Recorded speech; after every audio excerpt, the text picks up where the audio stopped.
nyolong burung dara. Ya, Untuk kayaknya. Kalau sama gue dulu ceweknya jos, men. Oh iya. Wis, mantap Ya, gitu. percaya gue. Jadi ya kayak difasilitasi aja gitu. Gue pacaran. Dia kok. Padang. Iya. Mac apa restoran Padang salah satu gitu. Disco Pantera. Hai, selamat datang di episode terbaru dari Nobar Teko alias Nostalgia bareng teman Disco Pantera. Akhirnya setelah kita sempat libur ya beberapa waktu karena akhir tahun si bangsat-bangsat ini pada liburan ya. Guanya malah di rumah doang. Tapi ya bagus lah, biar refreshing ya. Dan di episode Nobar Teko kali ini gue sudah kehadiran salah satu teman gue. Gila ini pada masanya sih cewek mana yang nggak mau ditindih sama dia ya. Kita sudah kehadiran Lembu Wiworo Jati. Oke. Ada audionya jalan ya? Yo. Audio naik. Konfeti, terus zoom, fade to black, terus Udah. Oh, udah. Kredit title. Sehat, Tok? Sehat? Sehat, Bu, Nah, sehat. mantap. Semua panggilannya apa nih? Nggak ada panggilan. Oh, oke. Teman Disco Pantera. Teman Disco Pantera, sehat semua harusnya. Sehat. Amin. Itu yang terpenting sekarang mahal banget. Sehat tuh. Sehat tuh gampang. Berasa Kalau lo bahagia, lo Ih. buat bahagia itu butuh baru mahal. Jadi ya tetap mahal, tapi ada ininya gitu ya. Audio gua aman mungkin? Kalau penonton ngerasa audionya enggak, boleh komen. Oh nggak ada, nggak ada ya? Oh belum ada ya. Oh sorry. Gue pikir udah ada ininya ya, apa ya? Bu, ini Nobar Teko tuh gue jadi kita tuh Nobar Teko, gue sering nonton. nostalgian gitu, Bu. Ada Masa-masa. Iwan, itu tuh pernah ada Oh Iwan. iya, Iwan. Ada siapa lagi ya? Iwan sama Abi waktu itu. Abi, ngomongin terus tim latih. ada Vina, lo belum pakai Vina? Vino belum. Belum. Soalnya dia keburu dibajak sama Deddy Kobuzier ya. Oh iya, udah mahal. Dia buat Nobra Teko. Anjay. Nobar Teko. Bu, lu dulu SMA di mana, Bu ya? Gue di Boston. Celtic. Kagak. SMA gue di Tebet. Di Dua- SMA enam. 26. BR 26. 26, Radikal dulu kalau pilok-pilokan itu radikal. Yoi, 26. 26 sih dulu lumayan chaos lah. Makanya orangnya bego-bego. Kan gini, gue dulu SMP terbaik loh. Di Jakarta Selatan. Lu Besar. SMP 115. Semabel. Iya. Nah, dapat pilihannya ada 3, SMA 8, 37, 37, 26. ya, daerah situ. 8 gue udah ngukur kan. Otak gue waktu itu kayaknya enggak sih. Enggak, Gue ngomong, akhirnya gue tutup impian gue untuk masuk SMA 8. Selain gue juga nggak suka air karena kan banjir. Dia lagi banjir mulu tuh era itu. 37 gue nggak suka karena sebenarnya gue dapet. Cuma satu teman gue banyak. SMA itu di sebelahnya rel kereta. Si 37 ya. Jadi setiap pelajaran tuh, gue suka kayak nggak deh kayaknya. Terus akhirnya teman-teman gue dari SD banyak ketemu di 26. Kayaknya ini lebih fancy. Belajarnya nyantuy, maboknya lancar, tawurannya juga eksis, olahraga basketnya oke ya. Gue masuklah 26. Gitu. Oke, thank you aja semuanya Belum. buat belum. 26. Oh, Semabel 26. Berarti lu dulu Tebet. daerah situ ya? Tebet. Rumah lu. Rumah gua dulu di Perdatam lah. Perdatam. Deket situ ya daerah. Kalau dulu kan rayonisasi. Iya, Lo tinggal di situ pasti dapat gilirannya area-area Iya, sekitar. nggak boleh jauh-jauh. Nggak boleh jauh-jauh. Kalau sekarang kan Gue kita juga bisa korban nyebrang. tuh dulu, korban rayon. Rayonisasi. Ya dapetnya gue 3 pilihan ya nggak mau. Intinya gue berpikir saat itu nggak apa-apa lah. Gimana cara SMA kan semuanya punya kelas gitu. Iya. Belum tentu yang di SMA 8 juga sekarang jadi orang sukses. Betul. Belum tentu juga yang kayak gue juga jadi sukses. Iya. Intinya waktu itu ya udah belajar aja. Iya. Yang penting nggak kena narkoba. Iya. Terus gitu kan. Karena kan siapa tahu di 8 juga kota 8 narkoba. Iya, narkoba juga. Narkoces ada. Waduh. Narkoces lebih santai. Heeh. Kalau narkoba tuh naruh kontol di atas batu. Kalau cus di atas Kontol di atas. Enak dingin. Ngedung jus. Itu termasuk anak yang gimana Bu SMA? Apa itu? Termasuk anak yang gimana sih? Gue pasti bandel lah. berarti lebih ke gengan anak-anak yang Nggak, bandel gue masih normal lah, gue bukan Ya, bangga, bandel- tapi bandel laki ya? bandel laki, kayak gue selalu pasti dipanggil di guru BP. BP. Karena satu, gue tuh di Jakarta saat itu tinggal sendiri pas SMA. Nah, Jadi bokap gue asli di Jakarta sendiri, bokap gue dinas di mana, di Surabaya. Saat itu Jadi Surabaya. sendiri, jadi ya SMA di Surabaya, SMA di Jakarta, lagi pertumbuhan. ya. Bandel gua adalah bolos, ya kan gitu kan. Terus Aduh. nyoret-nyoret tembok. Ya. Ya, kalau sekarang murah. murah kan ada konsepnya. Ini nggak ada konsep, Iya. gambar gambar meja tool apa, gitu. paling nyala-nyala SMA Nggak lain jelas. gitu kan. Iya Lembu- bandel lembu begitu. wasir kan? Wasir gitu, nama kelasnya gitu Iya. kan. Itu yang bandel gua itu bolos pasti. Tapi belum kenal yang apa, nafsa. Belum kenal narkotika Iya. dan zat terlarang itulah gitu, belum. Jadi masih bandel yang masih organik. Iya. Gitu. Jadi ya udah berantem iya. Berantem di sekolahan iya, bolos mecahin kaca, main apa? Di kelas main judi, ngerokok, ya gitulah standar. Bandel tahun 90-an. Gitu. Jadi Ikut-ikut ekskul apaan dulu? Sempet gak? Kagak. gue dulu karate. SMA lu ikut ekskul karate? Karate men. Anjir. Jadi gue masuk SMA itu, gue sebenarnya udah karate duluan di rumah gue. Terus masuk paduan suara gue nggak diterima. Nah. Terus ada ekskul rap dulu kan dia sama gue kan. Oh iya. Dulu Black Skin tuh, Anak dua Neo tuh dulu anak anak rap dua. kan. Gue nggak suka rap kan karena Iya. gue dulu rasis. Akhirnya basket udah pasti karena gue main basket terus kan. Terus, gue nyoba karate aja deh gitu. Jadi pas gue, ya pokoknya nyoba lah karate. Cuman karena saat itu ternyata sabuk yang gue pakai itu tingkatannya lebih tinggi dibanding yang ngajar di SMA gue. Oh, oke. Jadi gue bilang besok kita latihan ya. Pas gue lihat, gue sebenarnya waktu itu udah ban coklat. Pas SMP tuh gue udah ban coklat, belum bisa ke hitam karena sabuk hitam itu mesti 17 tahun. Terus agak mahal ujian gas sukunya lah. Jadi gue udah sabuk coklat tuh. Terus wah, gue nerusin aja nih gitu. Terus Ternyata yang ngajarnya belum yang ngajar belum ya coklat. pemanasan. Pas gue yang ngajar pakai sabuk biru. Gue jadi di situ saya kadang merasa sungkan. Enggak apa, saya ngasih. Kenapa? Terus dia ngeliat baju ini dia bilang, "Oh, kamu udah nerusin." Iya, deh gue enggak mau pakai sabuk aja. Gue minder akhirnya. Akhirnya gue fokusnya di basket. Yang udah pasti menjanjikan popularitas. Seks bebas. Anjing seks bebas lagi. Enggak lah. Maksud gue banyak bolosnya karena gue basket. Lo bayangin kalau lo basket, bangganya nih di kelas ada dari guru olahraga. Yang namanya saya panggil izin keluar karena ada pertandingan. Ya. Lembu, keluarnya bawa atas tuh. Gila. Jadi basket tuh kayaknya saat itu jadi satu memang apa ya? sebuah kendaraan untuk lo mencapai popularitas lah sebagai mendapatkan nilai tinggi. Anjing, tanpa harus pergaulan belajar. grade A lah di sekolah tuh. Ya pokoknya bermain sama teman, terus saat itu kan disukain orang itu dengan cara yang istilahnya apa ya, punya sesuatu, ya satu basket. Ya bukan karena jago, tapi kalau tim lo menang tuh kayaknya sedang gitu. Gitu sih, jadi hidup gue SMA cukup meriah, punya cerita meskipun kalau dilihat bandelnya nggak kayak yang sekarang lah. Maksud gue bukan kayak sekarang, maksud gue bandel yang ala-ala di buku-buku cerita zaman dulu, olahraga bolos, nonjok, gitu dah. Zaman-zaman lupus ya. Iya, Bandel-bandel zaman kayak gitu nongkrong. Jadi memang mungkin dari semua tamu-tamu yang ada di Bar Teko, rata-rata di era-era itu pasti bandelnya kukur sih. Segitulah gitu. Belum ada yang pernah agak ekstrim waktu itu gua nyolong burung dara. Bukan burung dara Mike Tyson. Burung dara buat tapi ini nyolong burung dara untuk pendaftaran lomba bulu tangkis di rumah gua. Wah, itu ribet banget, kusut men. Pengennya positif, pengen ikut lomba bulu tangkis. Tapi temen gua ngedapetinnya lomba burung dara aja. Buat apa kita jual ke pasar? Wah, anjing banget tuh. Tapi gitu ngebat burung dara, maksud gua bukan kata ngintip ke rumah orang ya.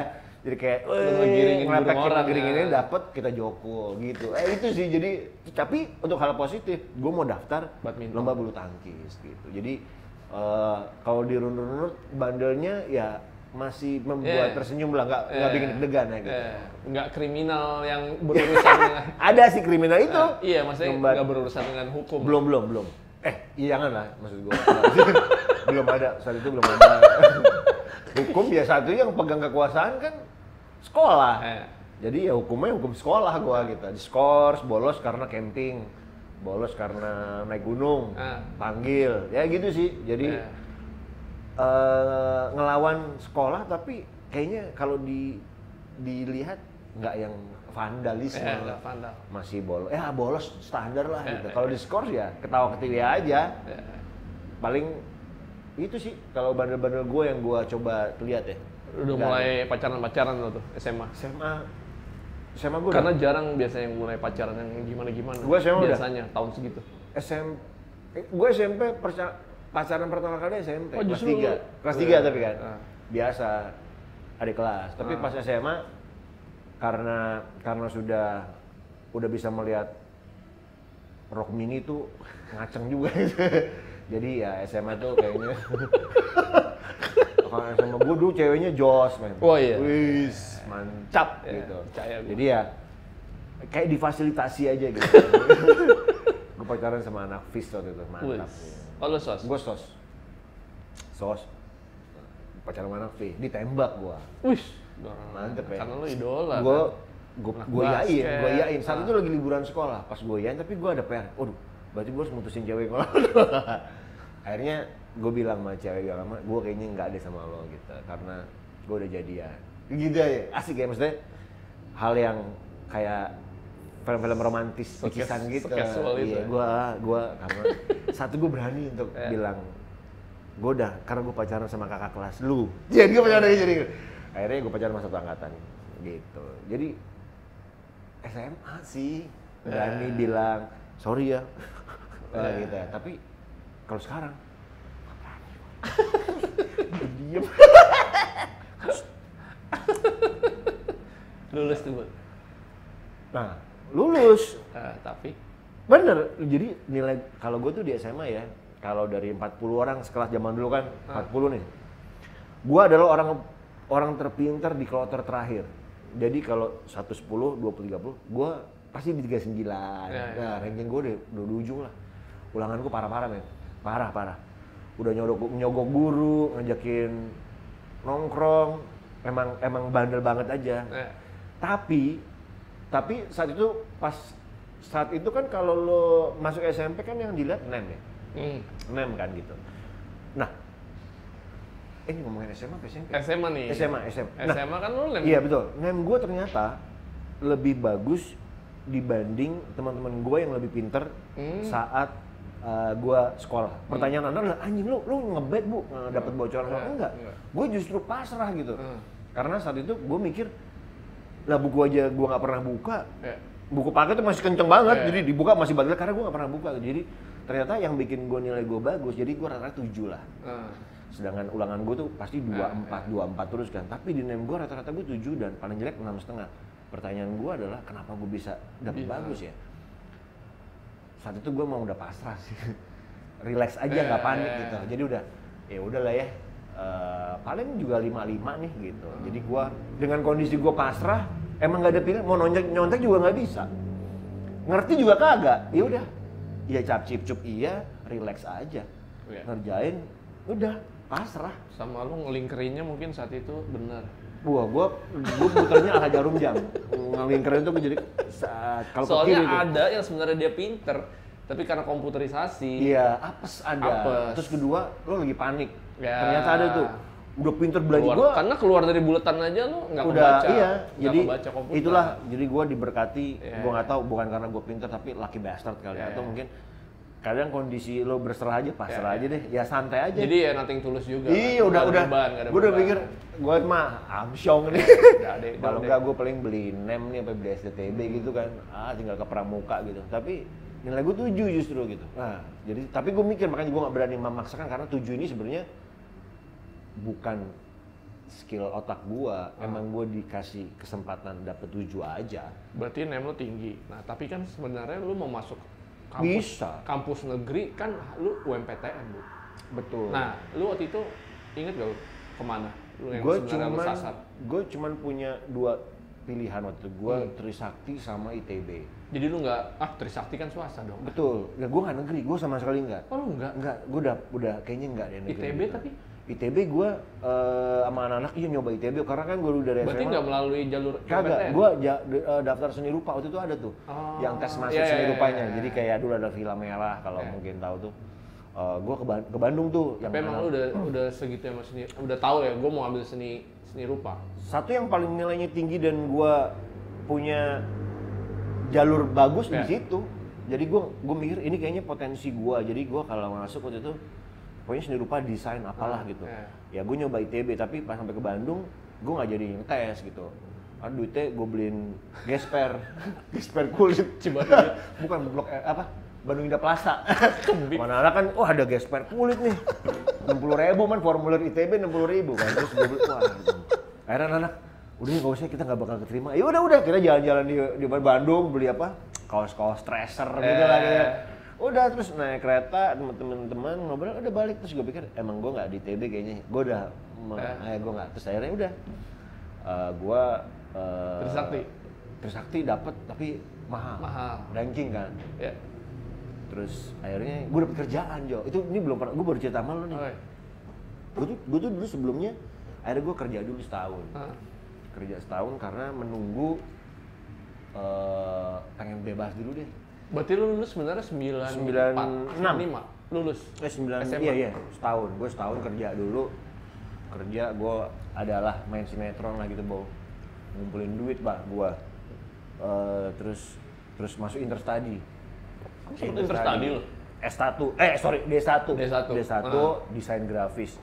Habis itu selesai baru gue menemukan wah ada nih namanya Fakultas Seni Rupa dan Desain Institut Kesenian Jakarta.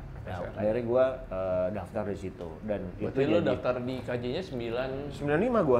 95. Iya. Lah. Tadi lu bilang 96. Gimana sih lo? Kan gue lupa tahun dulu. Ya pokoknya gue lulus SMA 97. Kenapa lu bisa daftar di IKJ 95? Gue IKJ 95. Kakak kelasnya Kosa. Nah, lu anjing lu nggak inget. Lu IKJ 95. Iya. Lulus SMA-nya 94 berarti dong. 94 berarti ya. Iya dong. 94. Kan lu setahun dulu. Iya, setahun. Ya pokoknya sebelum karena IKJ itu adalah pendaftarannya terakhir di antara kampus-kampus lain. Si Kosa tuh masuk 96 memang atau 97. Kosa tuh Karena dia Kosa- di bawah gue setahun. Kosa tuh secara SMA di bawah dia 95 lulusnya. Iya, udahlah pokoknya gitu deh. Perjalanannya akhirnya gue masuk IKJ dan itu gue kuliah. Kuliah bener ya, yang saben hari kuliah. datang. Kalau interstudy kan seminggu 3 kali. Seminggu 3 kali doang. Iya. Gitulah jadinya gue kuliah yang memang udah gue pilih. Iya. Desain, pokoknya desain deh. Dan emang lu banget. Ya gue Dan ngerasa lu ngerasa ini gua nih. yang bisa gue ngikutin dan gue tahu dan gue suka. Ya, Jadi gue nggak kecelakaan gitu, Ya. nggak kecelakaan yang dari kedokteran terus pindah kemana gitu. Gue udah di sini deh, dah gitu. Udah emang di situ kayaknya. Iya. Karena kalau ke arsitek harus dari A1. Ya. Gue suka gambar kan, tapi ada hitung-hitungannya matematika gitu. Ya. Pada akhirnya interior juga sama. Interior tuh juga ada hitung-hitungannya juga kan. Yang desain grafis yang nggak ada hitung-hitungannya. Tapi ada juga hitung-hitungan kalau kita Yang ngedesain ya cuannya ya tetap ada ujung cuan. Maksud gua persyaratan saat itu tidak memudahkan buat orang-orang yang ditakdirkan dari SOS untuk masuk ke semua yang ilmu pasti tuh kayaknya susah aja gitu. Ya desain grafis akhirnya gua. Oke.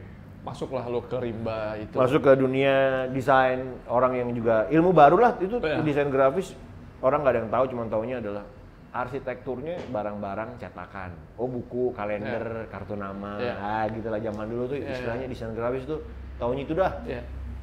Kesini berkembang kan, kesini berkembang ada multimedia, ada Itu yang visual. makanya gue sempet ragu waktu itu gue seandainya masuk IKJ ngambil apa ya?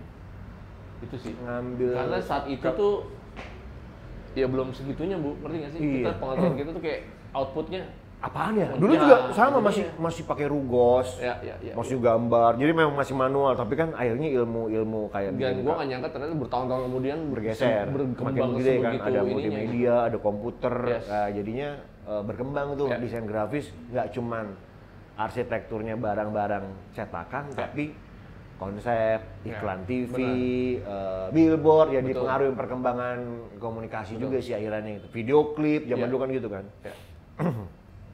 Nah sekarang masuk, berarti lu cerita tuh. Masuk mulu. IKJ masuk dong. Masuk masa di pinggir doang. Iya. Pinggir gini. Ditepok-tepok doang. Iya, tepok. Kayak tukang seblak. Bang, sini.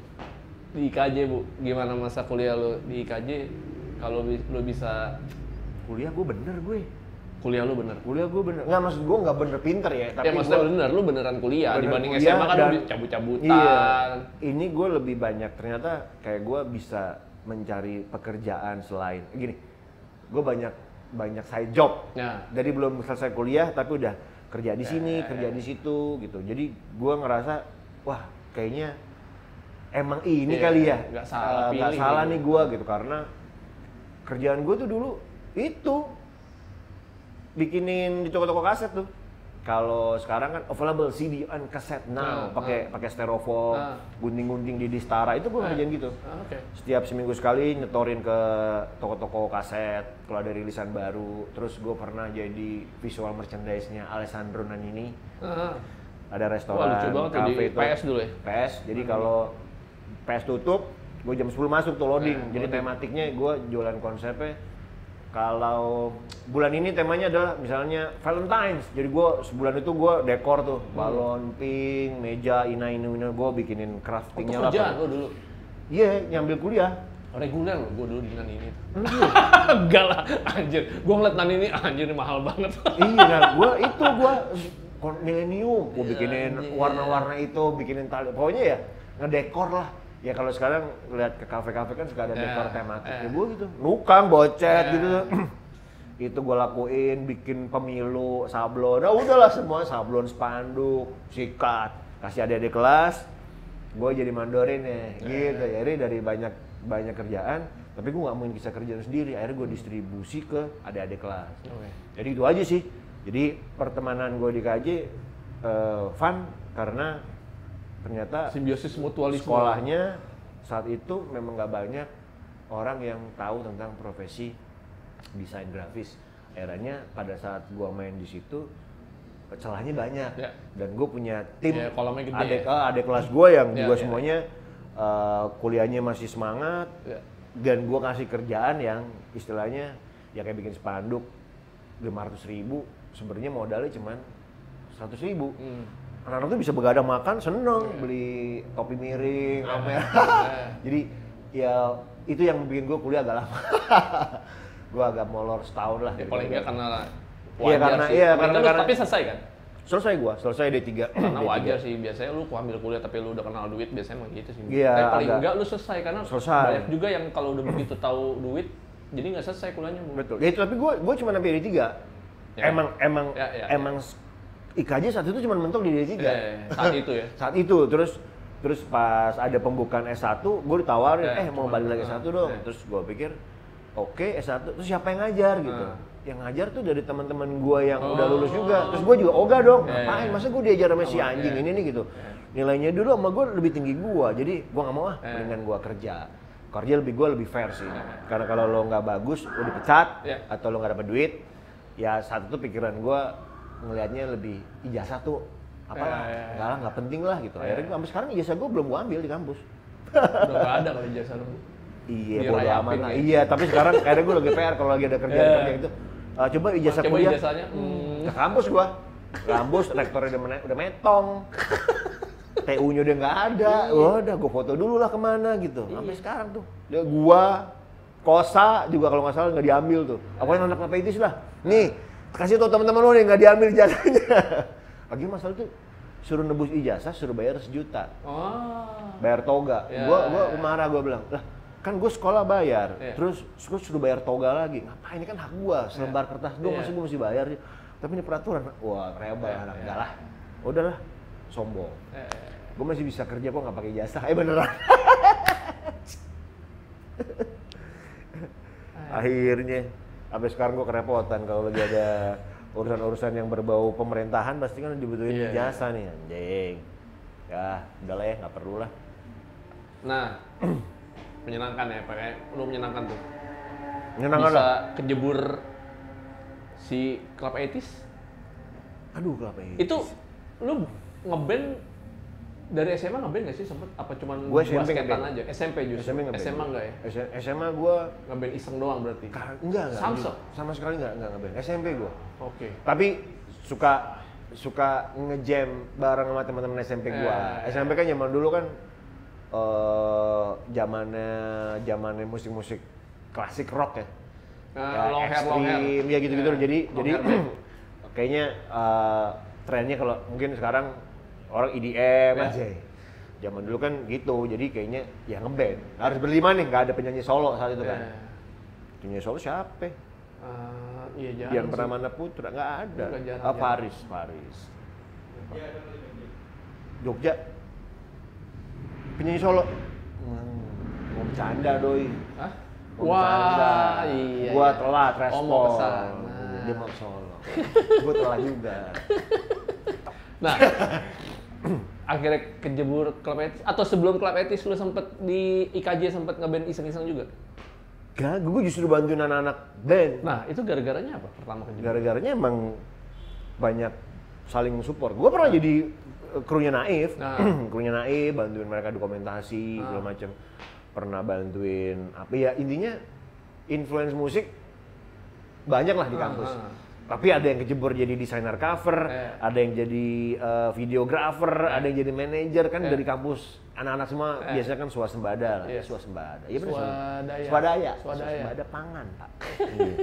Jadi gitu, jadi ke influence tapi nggak pernah kepikiran ngeband karena gue lebih banyak di belakangnya lah, ngedesainin, makanya bikin lu pamflet. cerita kayaknya lu sangat antusias terhadap. Emang di belakang layar gue dari dulu gue. Makanya kok tiba-tiba lu Lah itu kan pas kecemplung tuh akhirnya lu iyain, iya deh. pas gue udah ujian Dan lu akhir. jadi frontline gitu. Lu vokalis cuy. Iya kan ada audisi, sempat audisi. Nah makanya. Ada kok bisa? audisi, Sementara audisi 10 kota. lu terbiasa untuk bekerja yang tadi lu ceritain ke gua. Kenapa Gue tuh tiba-tiba? basicnya pemalu. Nah, Makanya gue di belakang layar. itu dia. itu gue yang gue akui gue memang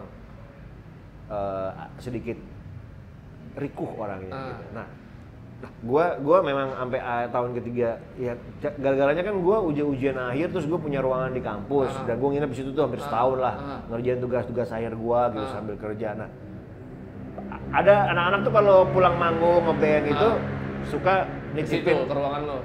nongkrong nemenin gua ujian terus nitipin alat ya disitulah gua ketemu sama anak-anak sama Batman terus akhirnya waktu itu ada acara bakar-bakar acara harus bermusik anak baru ini tim-tim nginep malam nih yuk bikin band yuk si Batman gitu ngajakin gua sama ngajakin anak-anak nih bikin ngisi acara buat bakar-bakar cari gitu cari vokalis cari keyboardis ada nih anak Bogor katanya si Batman anaknya dari Es Manap main keyboardnya kayak megang bolpen aja gini dong terus ada gini ini enak aja nih adanya si iya Park lah kan sering manggung dulu di KJ oke si Kosa tuh Desta sama Batman yang ngumpulin anak-anak iya terus vokalis gara-gara mungkin gua adanya nongkrong malam sering di situ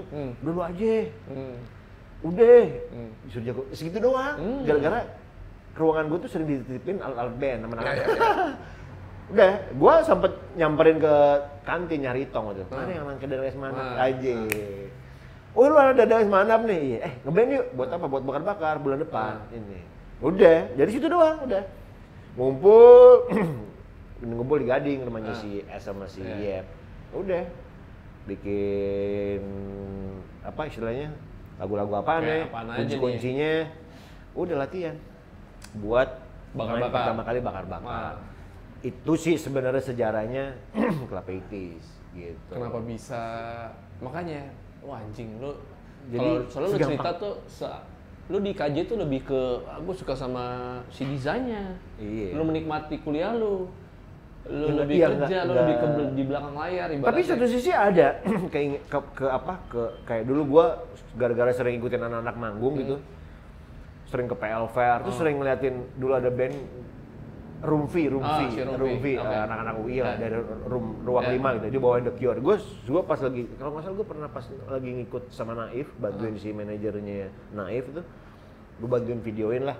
Naif main tuh pertama kali habis recording, terus gue nonton lah di depan panggung, terus gue wah anjir keren ya, jadi anak band tuh, ngeliat riff, ngeliat pengen banget gue nih main di panggung kayak begini. Nggak tahu padahal dari kelas 1, dari semester 1 sampai akhirnya gue juga sering aja nonton acara musik gitu, cuman kayaknya asik kayak gitu. Ada, cuman kayaknya nggak gue deh, nggak gue deh. Sampai waktu itu nggak sengaja akhirnya gue masuk dan terus gue main di PL Fair gitu kan, terus gue main di lapangan, terus gue sepanggung sama Arif dan gue ngobrol sama Kang Andi. Akhirnya gue pikir anjir, Kang dulu gue tuh pernah punya, ya kan gue sudah nonton acara zaman dulu kan kalau malam minggu nonton di Lamborghini. Anjing, Lamborghini nonton band Gypsy Cat gitu kan. Gypsy Cat. Gue menikmati musik-musiknya mereka gitu. Saat mereka juga belum punya album sendiri kan gitu. Ya akhirnya ya kayak lingkungan itu kan gue mungkin gue nggak berambisi tapi accident sih. Accident ketemu sama anak-anak main musik abal-abal, terus tiba-tiba masuk ke jalur profesional, ya udah komitmen, udah dijalanin sampai sekarang gitu. Jadi itu sebenarnya gue nggak didesain buat jadi entertainer, badan gue tidak didesain untuk itu. Hanya kecelakaan gue kecemplung sama anak-anak. Lingkungan gue jadi suka musik, tapi dalam berbagai perspektif. Gue mungkin suka sebagai visualnya, tapi anak-anak dia sebagai performers. Nah, tapi mau nggak mau kan gue suka mendengar ekosistem ini selalu ada kan gitu. Jadi akhirnya ya kayaknya gampang bisa kali ya gitu. Mencobanya nggak susah karena gue sudah melihat ratusan pertunjukan di dalam sebagai anak IKJ. Masa lu nggak berani perform sih gitu. Akhirnya malu gue kayak hilang aja sih. Akhirnya ya bukan jadi nggak tau malu, tapi akhirnya positifnya adalah gue bisa duduk di depan ya. Dulu gue nggak pernah mau gitu, karena gue lebih suka Dede. Ya, gue lu aja maju. Misalnya kalau bikin panitia ini, lo aja ketua deh, gue bantu ininya. Gue males nih bagian bapak-bapak, ibu-ibu, gitu ya, gitu sih. Lu terlibat tapi bukan nggak pengen gitu. Sebagai wujud. Nggak ada spotlightnya lah. Iya, karena gue pengennya biar lebih. Tapi gue pengen ada kontribusi sebenarnya. Kontribusi, gitu. Gue pasti harus ada, tapi gue bukan tipikal yang harus menjadi MC. Makanya, harus menjadi tiba-tiba lu di front line. Iya, itu gue kecelakaan. Kecelakaan yang membuat gue positifnya adalah gue kayak punya ya nggak ada salahnya juga di depan ternyata gitu, dan lu bisa buktinya bisa gitu ya. Kalau lu nggak dijeblosin, pertanyaan gue adalah siapa yang dulu ngejeblosin gue ya? Siapa yang nyeblosin? Iya, ya anak-anak itu.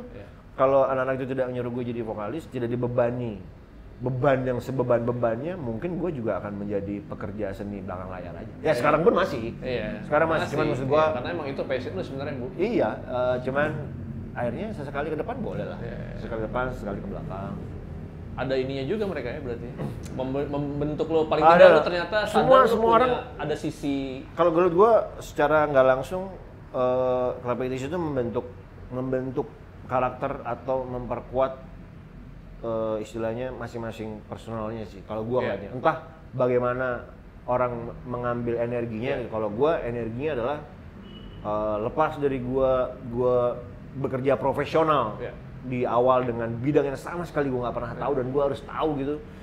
Kedua, membuat gue harus jadi lebih bisa untuk, karena pada saat gue udah di stage, gue harus membawa kelima orang ini untuk gue suguhkan gitu. Dari satu lagu, nah gue bebannya di sana itu sih gitu. Meskipun menurut gue semuanya punya kontribusi yang penting, tapi lu kalau nggak ngomong anjing nih, sama kayak anjing bassnya trouble, gue lah yang harus ngomong dong. Oke, tidak, udah, bangsa ya. Itu yang akhirnya terjadi karena gue harus menyelamatkan Club 80s. Misalnya trouble alatnya ini kan gue harus ngomong. Anjing, lu enak nyetem, gua nih bahannya apaan anjing gitu. Akhirnya ya dipaksa gue untuk kesana dan akhirnya jadi membuat gue ya bukan hal yang susah lah untuk berdiplomasi gitu ya, melatih vocab gue, adlib gue gitu. Jadi gue nggak istilahnya nggak apa ya, karena gue nggak ada pendidikan seni, nggak ada pendidikan apa istilahnya musik, kagak ada. Dan di musik pun juga nggak ada suruh buying time kalau alat trouble, itu kan learning aja di perjalanan. Nah, berawal dari bakar-bakar nih, iseng-isengan anak-anak pada nginep, akhirnya yuk lah iseng-isengan bikin repertoar ibaratnya, ya main. Nah abis begitu main, apa sih saat itu lu bilang membuat udahlah kita lanjut aja yuk. Akhirnya lu seriusin gitu. Ya, yang sebenarnya tadinya kan itu lu iseng-iseng aja.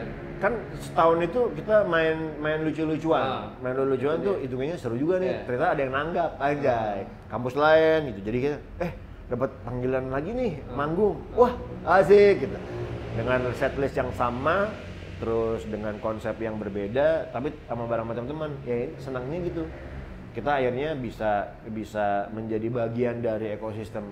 Saat itu IKJ adalah anak band, gitu kan. Meskipun tidak semuanya orang IKJ itu ngeband, tapi kayaknya band IKJ deh gitu. Akhirnya gue menjadi bagian di situ tuh, salah satu band yang selalu dipaketin kalau manggung, entah pokoknya muter deh. Nah, jadinya gue akhirnya masuklah ke circle kayak tadi anak basket. Salah satu yang dikenal IKJ adalah anak-anak bandnya. Mau dibilang gimana, pokoknya punya karakter lah gitu. Akhirnya gue masuklah di situ. Dan itu menurut gue mungkin menarik ya, buat gue saat itu menarik karena gue bisa ketemu kampus-kampus lain yang ternyata juga kayak yang mengundang gue tuh anak-anak kampus Trisakti Desain. Jadinya ya kita akan berbicara tentang beberapa hal-hal yang sebenarnya masih ada hubungannya dengan kampus sih gitu. Jadi sebenarnya ya masa main-main itu menyenangkan sampai kita ketemu sama namanya record label gitu. Itu menarik menurut gua, tapi ya ngejalaninnya ya sesantai itu sih. Dibayar cuman apa nasi bungkus ya. Dulu baru nasi kotak tuh kayaknya 5 nasi bungkus. Karena uangnya dipakai buat nyewa studio sama nyewa Metro Mini. Jadi kalau ketemu tuh nyewa Metro. Iya. Jadi 5 band Bandempo, Kelapa Itis, Be Quiet itu misalnya dibayar 500.000. Ya satu rombongan kita bawa van sendiri, bawa penonton, bawa ini 1 metro udah 300.000 saat itu kan. Udah 200.000 udah beli makanan aja. Udah gitu tuh. Seringan itu bermusik. Sesantai itu mengisi masa kuliah. Nggak ngoyo gitu. Masa-masa ketika kita kenang lagi tuh kayak anjir golden moment sebenarnya. Iya. Iya nggak sih? Lu bermusik ya benar-benar lu bermusik aja gitu. Saat lu main dan seru, lu cuman ngerasain pengen kebelet berak pada saat mau manggung, berarti emang anjing gitu. Intensnya segitu. Wah, gue tuh gila nih cewek cakep-cakep banget. Gue nggak biasa nih. Wah. Nah, itu awalnya gue liar tuh kan. Kagak. Gue lala sendiri. Percaya. Maksudnya ketemu orang tuh menurut gue, aduh, gue harus banget ya. Gitu. Harus banget nih gue main di kampus. Teman-teman gue semua main, teman-teman gue malam minggu gitu. Jadi gue itu masih malu-malu kan? Wah iya, itu belum sempat ketemu pelatih Zumba tuh. Anjing. Bukan. Itu kalau pelatih Zumba tuh terlatih ya. Itu udah terlatih itu. Anjing pelatih Zumba. Jangan kan cuma Zumba. Jangan cuma Zumba, man. Matrasnya gue gulung lah matras. Sampai tiang pole dance gue gergaji. Gue gergaji. Itu gua pemalu, tapi mungkin ya main di kampus yang lu ngapain bu gitu. Jadi ketemu temen-temen gue yang di luar circle kampus gua yang biasa gua main malam minggu di mana. Lu ngapain di sini? Manggung bego lu. Ya udah gua harus berbahasa-bahasa manggung gitu. Karena nggak tahu tiba-tiba kan dulu kan nggak tahu nonton gua ya. Nggak ada, Bro. Belum punya tuh handphone. Jadi cuma pamflet, isinya siapa nggak tahu band IKJ lah. Pas ketemu, hah? Lu ngapain bu? Manggung, anjing manggung. Ya menyenangkan karena gue hidup di zaman belum ada sosmed. Jadi nggak ada Facebook, jadinya ya kita main nggak ada punya punya apa sih? Nggak beban lah. Nggak punya nggak punya harus beban. dicitrain gitu. Iya udah. Lepas Udah aja. main aja udah nggak mikir panjang ntar gimana ada yang likes gua apa enggak lah. Yang pasti pulang nyangkut 1-2 Waduh. anjing. Waduh. Nah, Waduh. gua udah nggak mau. Kalau udah, gua cuma penasaran kenapa waktu itu lu akhirnya bisa menjadi Ya udah, frontman sebuah band. Kalau ngomongin soal klub etisnya ya udah lah, gua udah rasa. beritanya pasti Ya, gua gua cerita rasa. kenapa klub itu sudah ada tapi menurut gua yang gua dipilih karena itu doang. Ya. Satu doang. Kalau kata kosan nih gua cari vokal yang paling ganteng. Gue juga nggak tahu karena mungkin gue dapet prediksi, gue dapet itu dia bilang predikat pas ospek itu, gue abang terganteng men, dia dikit gini-gini nih, gue abang terganteng di kampus gue. Lu emang pernah ganteng pada masanya? Gue pernah dan gue rasa masih ada sedikit, masih sedikit. Makin justru makin Kok kayak anggur, salah kebalik. Oh salah balik. Kayak anggur, makin tua makin ini loh. Makin ngantuk men. Waduh, anggur merah yang dulu menekan diriku. ngomongin kalau itu sudah lah, gua rasa lebih Ya kalau cerita kalau lebih banyak orang yang lebih tahu soal kalau itu dibanding gua. Gue aja jadi nggak tahu Secara gue tau Klapetis dari lo, dari acara ini. Secara dalam-dalamnya orang lebih ngerti mungkin, terutama fans ya. Iya. Oke, habis IKJ selesai, lu akhirnya melanjutkan dengan kerja kantoran? Kerja gue kantor. Jadi kan gue bermusik sambil berkantor.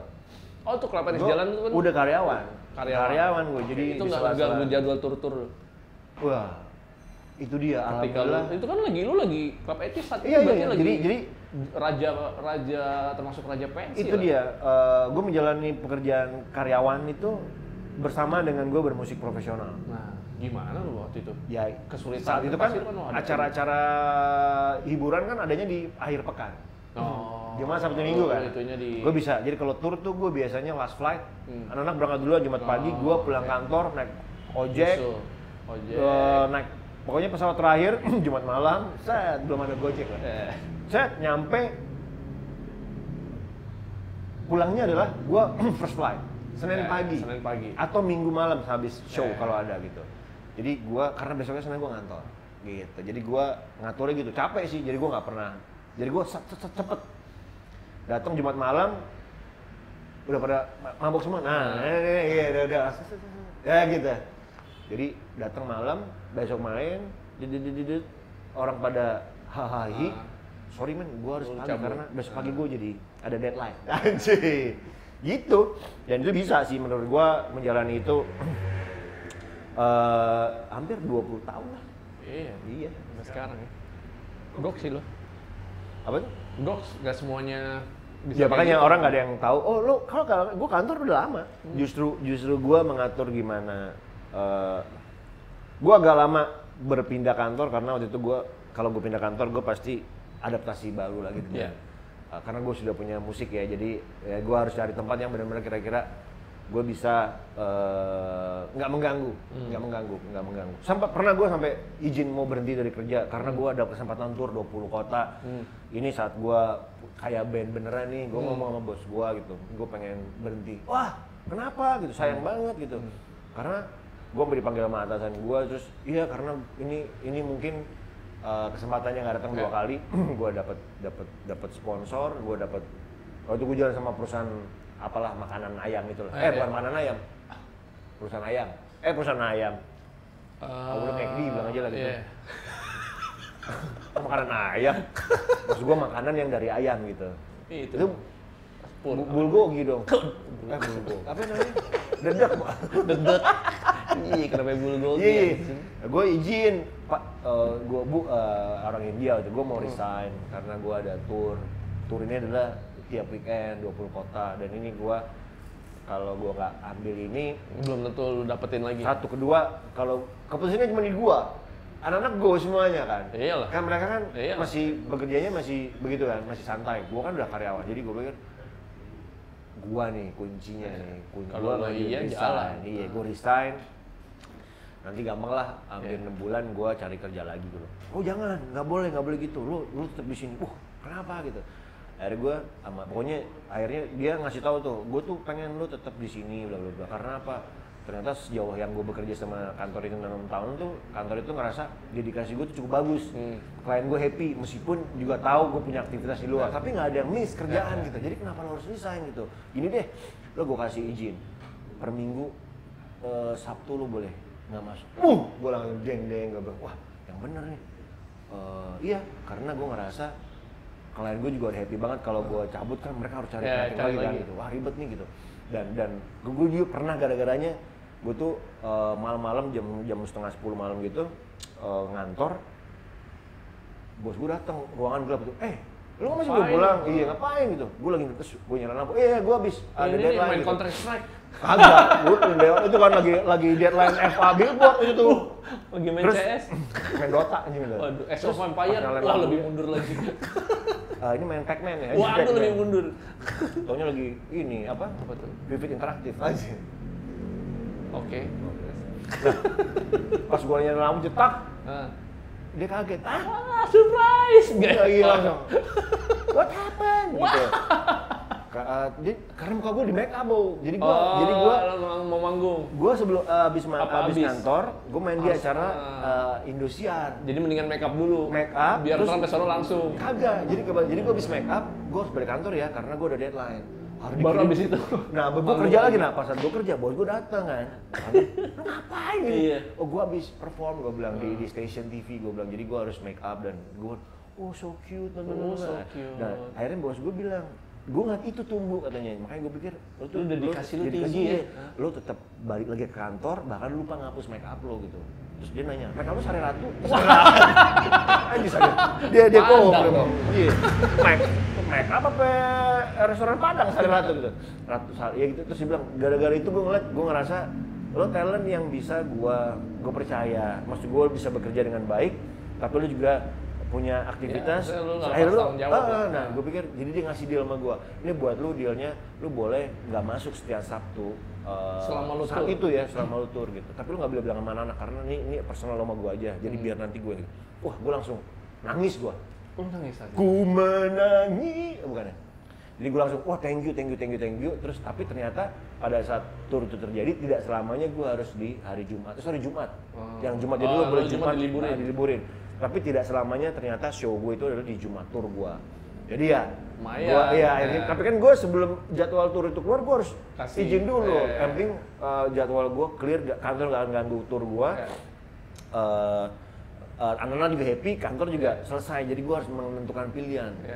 Meskipun ternyata tidak semua Jumat ternyata. Dan Jumat itu Jumat sore gue harus cabut atau Jumat siang karena ada penerbangan kayak ke Kalimantan, gue harus lumayan panjang gitu, nggak ada. Ya gitu sih. Jadi menurut gue kenapa akhirnya gue ngejalanin dua itu karena dua-duanya saling mendukung gue. Kantor support dan gue juga bisa ngasih kontribusi ke kantor dengan semaksimal gue gitu. Akhirnya ya gue bisa jalan itu bareng sih, meskipun capek. Gue nggak pernah tahu libur gitu, taunya ya cuman bandara, soundcheck, toko oleh-oleh. Toko oleh-oleh. Talas Bogor, nggak ada Talas Bogor. Nggak ada. Roti unyil. Nggak ada. Dulu cuma ada Bandeng Juwana, ada foto gue di Bandeng Juwana. Nggak ada lah, udah mati juga. Udah regenerasi kali yang itu ada Glenn Alinsky mungkin yang sekarang. Waduh. Seret. Sampai sekarang lu masih kerja tuh, masih ngantor jalan. Tapi selain kerja, lu gila. Sekarang lu punya paksa. Punya usaha-usaha sendiri, Bu, di luar kerjaan lu akhirnya. Itu bukan. Itu gimana, Bu? Sebenarnya enggak sih, gue cuma bisnis di luar itu gitu. Bisnis menurut gue lebih kayak ngelihat saat gue sama teman-teman nongkrong. Salah satunya nih, gokil. Kagak, salah satunya gue suka berkumpul, bertemu, pengen bikin sesuatu. Gitu sih, create. Namanya orang kreatif kan create kan. Create yang negatif. Wah, bukan. Nah, semangat create itu jadinya kalau menurut gue, kalau ngobrol-ngobrol jadi sesuatu yuk gitu. Jadi kebayang apapun yang gue lakukan sama teman-teman, kepengennya juga ada hasil yang baik gitu. Baik buat bersama, baik buat gue, dan gue bisa punya pelajaran baru gitu. Sebenarnya itu doang sih gue. Nggak yang gue cuman ini yuk. Karena menurut gue itu ngelatih gue juga untuk bisa belajar di ilmu yang sebenarnya nggak pernah gue pelajarin juga di tempat lain gitu. Jadi sebenarnya itu doang sih. belajar berorganisasi gitu kan, belajar ketemu orang lagi dengan dari nol lagi gue memulai dan belajar, karena itu sih kayaknya gue haus deh, haus musik. Wah, Di Barakala. Bobby, Suryadi, Soundhouse Stadium gitu. Jam-jam kritis. Jam kerja. Jadi kayaknya gitu sih, kan gue bilang lebih ke itu doang sih. Kayaknya pengen belajar, pengen tahu, mau tahu. Orang kreatif kan gitu, harus sering baca, sering ngeliat, sering mendengar. Kalau itunya jalan, dia bisa masuk banyak influence baik gitu. Dan itu nanti harus dikeluarin lagi tuh, kayak ilmu harus dilepasin lagi gitu. Lebih ke situ sih. Keren lo emang. Mencoba Gak ya. salah emang cewek-cewek tuh. Kenapa harus ke cewek sih? Nggak tahu. Dari awal sampai sekarang sedekat, padahal gue nggak ada. Oh iya. Ada. Ngomong-ngomong deket. Ada. Maksud gue nggak. Lu kan lu pernah gagal nih, Bu. Asik, Yo, pernah gagal anjing. menjalani Kayak Femi Permatasari lu nanya. hidup rumah tangga. Iya. Lu ada trauma-trauma nggak sih? Atau sebenarnya lus aja? Nggak menutup diri, nggak yang ngoyo atau ngotot nyari. Oh, trauma tuh dirilis. Kalau trauma kan sebenarnya kan kayak lo sama sakit otot lo juga itu kan trauma. Gue takut nih kalau main basket begini kenal lagi itu kan trauma. Akhirnya lo harus percaya sama kemampuan. Dengkul gue udah kembali normal, jadi gue nggak takut buat bermanuver main basket. Taruhlah gitu. Itu sih sebenarnya yang harus dirilis. Dan menurut gue udah sampai di tahapan gue sudah merilis trauma itu sih gitu. Cuman mungkin balik lagi mencari itu kan juga nggak gampang, gitu kan? Mencari nggak gampang dan istilahnya memulai lagi juga tidak mudah gitu. Meskipun banyak sarana untuk memudahkan, gitu kan. Menurut gue ya biarkan waktu berlalu. Kalau memang gue menemukan yang pastinya juga dengan standar yang sekarang gue perlukan. Kalau dulu mah ini diperlukannya buat apa ini gitu, buat nemenin ke Citos. Kalau dulu kan gitu kan, buat nemenin kondangan. Masih gitu. nemenin ke Citos. Dulu kan ngetopnya Citos, Bo. Iya. Yang artis sinetron itu kan. Yang masih sekolah. Makanya nemenin ke Citos. Masalahnya ke Citos. Kalau teman-teman oh lu pernah tuh, aku mau ke Citos. Iya sama teman-teman aku gitu. Iya. Pas dia temuan ya temennya, pakai truk mini, pakai tas lempang. Ya, gue bilang kayak field trip SMP nih gue bilang. Tapi mau gimana? Pacar gue satu lebih muda kan, jadi gue bilang ya satu mungkin gue dianggap gadun kali ya. Iya. Atau ini kakaknya kali ya atau apa? Dia bisa ngambil rapot kamu ya nggak? Jadi ya orang kan gitu, saat umur segitu butuhnya weekend, minggu, ada yang nanti butuhnya sebagai spirit buat lo berdiskusi untuk urusan yang beras. Kesana aja sih, makin kesini pasti standar kebutuhan gue juga sudah berbeda. Yang gue cari juga mungkin juga berbeda dengan apa yang dulu gue cari gitu. Dan kalaupun berarti dari 4 orang ini belum ada nih. Sekarang berapa orang ya? Gua udah lama nggak update nih gua. Iya. Terakhir sih 4 kalau nggak salah. Satu Sekarang, alhamdulillah.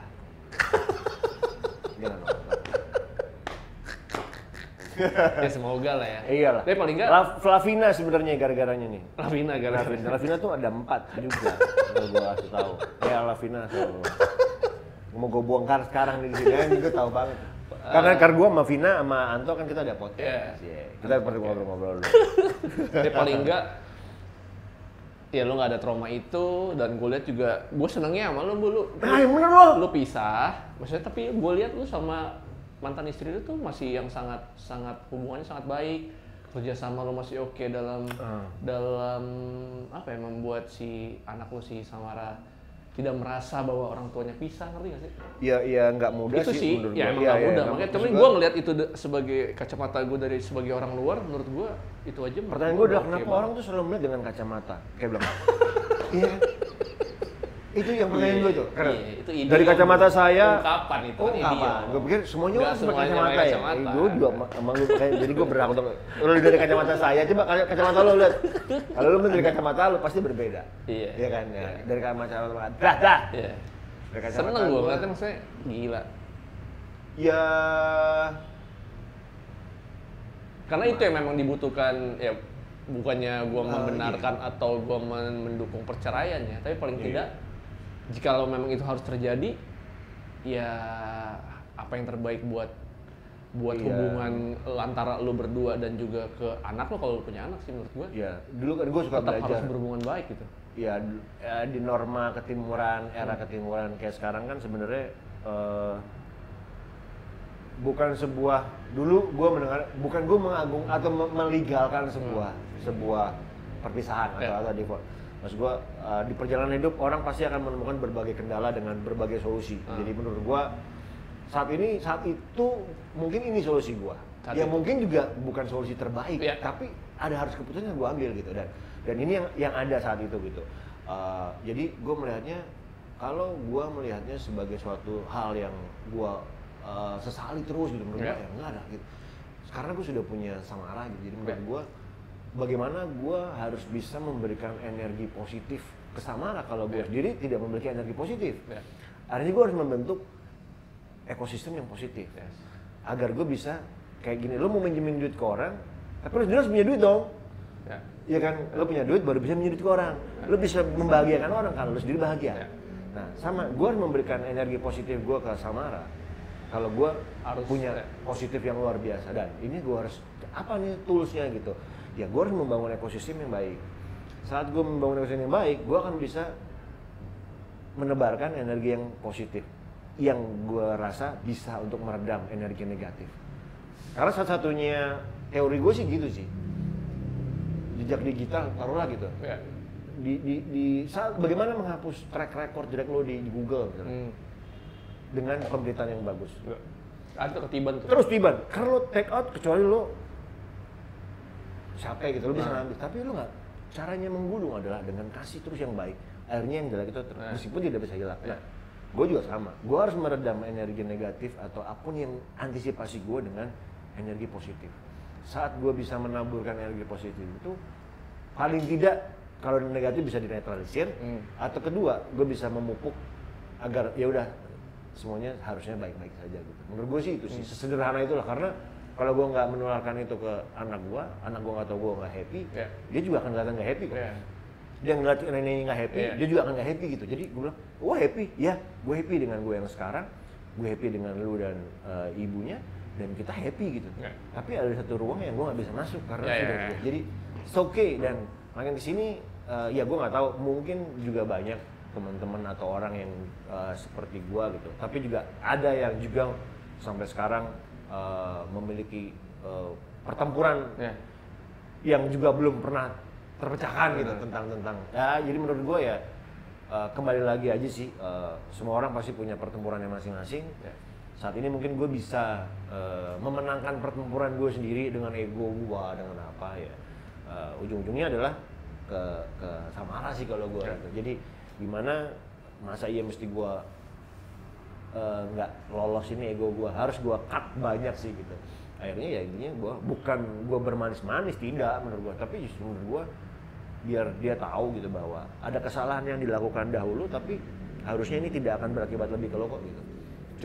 Cukup itu saja kesalahan gue nggak mau mengulangi kesalahan lagi gitu. Jadi gue harus menebus, harus membuat atau mereplikit dengan bahasa yang lain agar dia tumbuh kembang dengan tidak kurang satu apa. Kasih sayangnya sama ibunya dapat. Frame-nya dia dalam momen-momen terpentingnya ada kok. Cuman gue nggak bisa 100% setiap hari gitu. Sama aja kalau yang normal pun kadang juga tidak memiliki waktu yang sama. Kadang bapaknya mesti sibuk, ibunya sama. Menurut gue jadi cuman masalah opini orang, masalah persepsi orang bahwa wah ini kasihan anak. Ya, tapi menurut gue sekarang masing-masing juga harus pandai bagaimana melengkapi hal yang kurang itu sih gitu. Mungkin gue juga lagi belajar buat melengkapi gimana caranya kesalahan hidup gue yang menurut gue nggak terlalu besar lah gitu, yang nggak gue harus besar-besarkan gitu. Tapi menurut gue justru gue harus belajar dari situ buat bangkit lagi. Gimana gue bisa memberi influence baik. Samara tidak boleh menjadi orang pendendam, tidak boleh merasa sakit hati dengan kondisi yang sekarang. Lo harus happy, lo the best gitu. Lo punya orang tua yang sayang sama lo harus percaya diri, lo harus normal. Nggak ada Samara sama dengan yang lain kok.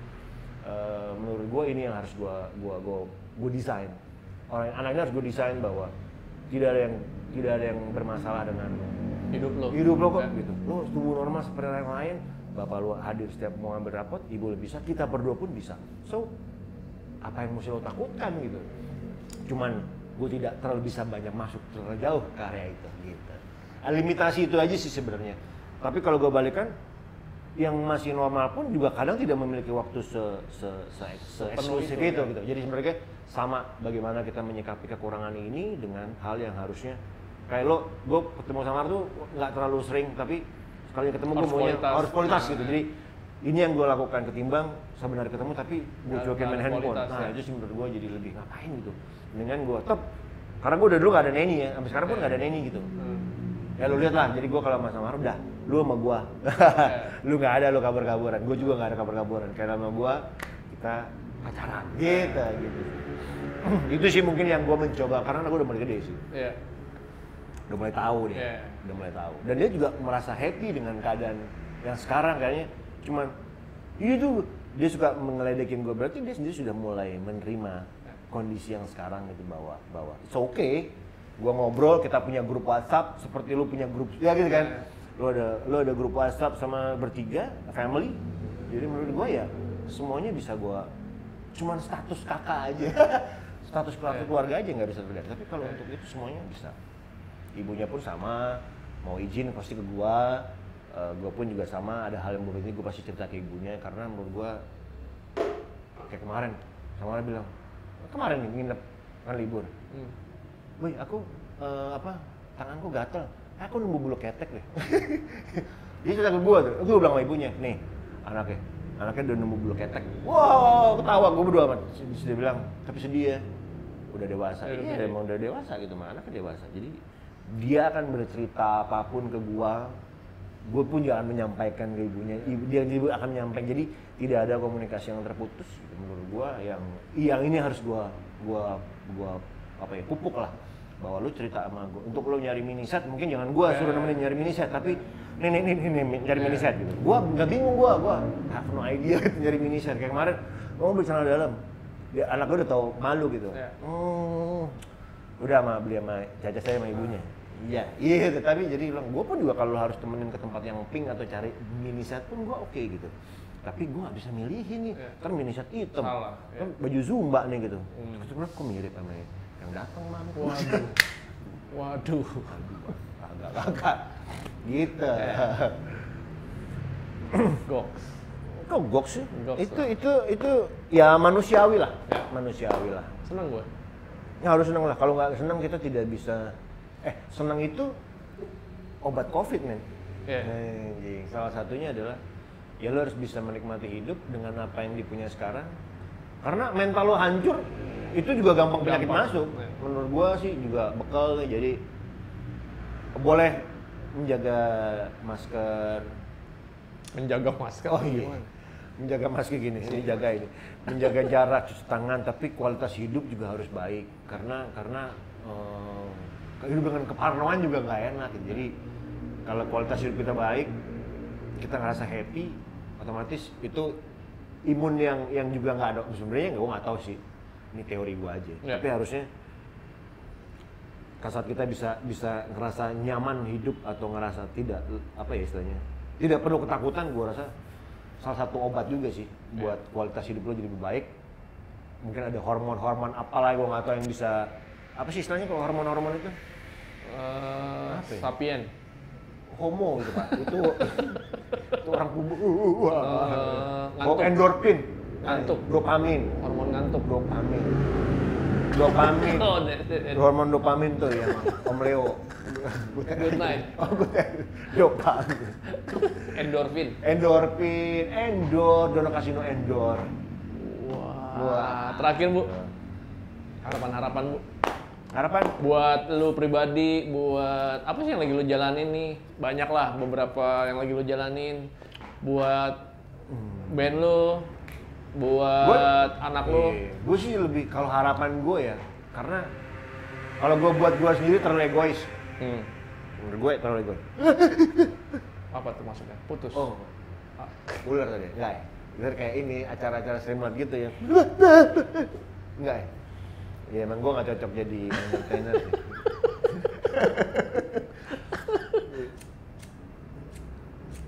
Nggak bisa. Nggak bisa. Nggak bisa. Aduh, salah lah gitu.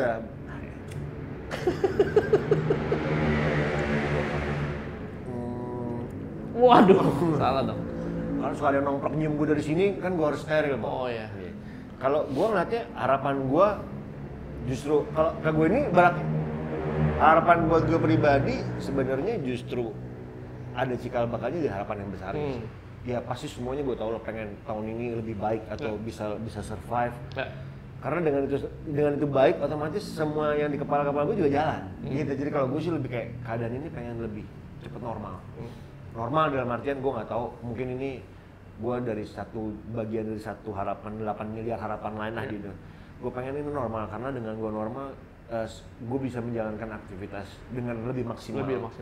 Gue bisa lebih punya intens waktu lagi buat teman-teman di klub itis. Gue bisa punya waktu lagi buat apa? Banyak. Jadi intinya kuncinya cuma satu sih. Itu yang menghambat. Istilahnya bukan menghambat ya, tapi kayak membatasi. Menjadi divider aja sih gitu. Ya gue kepengennya yang besarnya adalah orang-orang yang semua dekat sama gue juga punya hal yang sama supaya tetap bisa survive, nggak kurang satu apa gitu. Karena gue pengen kayak reload aja sih, jadinya gue harus mereload tahun 2099 ya. Kayaknya asik banget tuh ya. Ya kayak sekarang 2 tahun ini kita nggak bisa ngapain nih. Jadi pengennya tahun depan bisa gue reload lagi dah, keseruan di 2019. Gue punya aktivitas, punya kegiatan yang tidak harus takut kemana-mana. Jadi gue pengen nge-reload aja sih. Ya mungkin ya doa gue adalah paling besarnya sih ke situ. Karena kalau gue buat agar gue rasa perjuangan semua orang sama lah. Egonya gue nggak disitu, tapi kalau gedenya enak gitu, otomatis ini pasti semuanya juga akan sesuai dengan rencana. Tapi kalau gue lebih kayak menyiapkan bahwa tahun ini gue berencana untuk tidak pakai rencana sih. Iya, karena rencana itu bisa.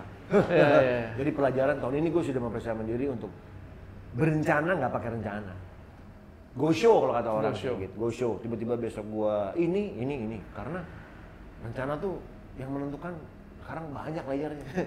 Ada Anies lah, ada keputusan, ada protokol, ada banyak. Jadi akhirnya rencana ya akan bisa terganti. Jadi gue ya pikir tidak berencana untuk nggak pakai rencana.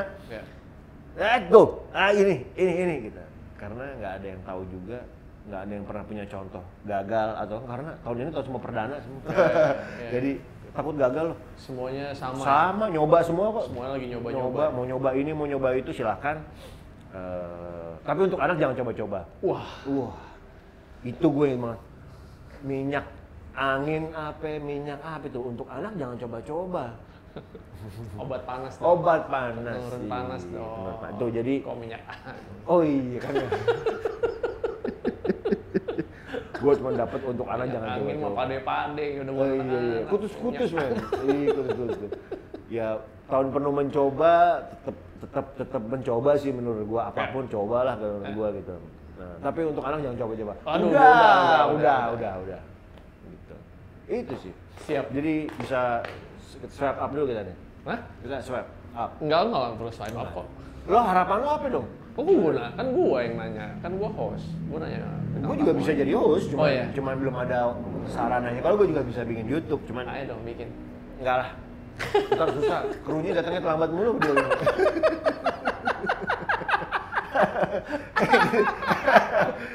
Iya kan ya, biar mereka tahu lo cari duit susah gitu. Ntar datangnya terlambat ya gimana nih, Bray gitu. Emosi jiwa gitu.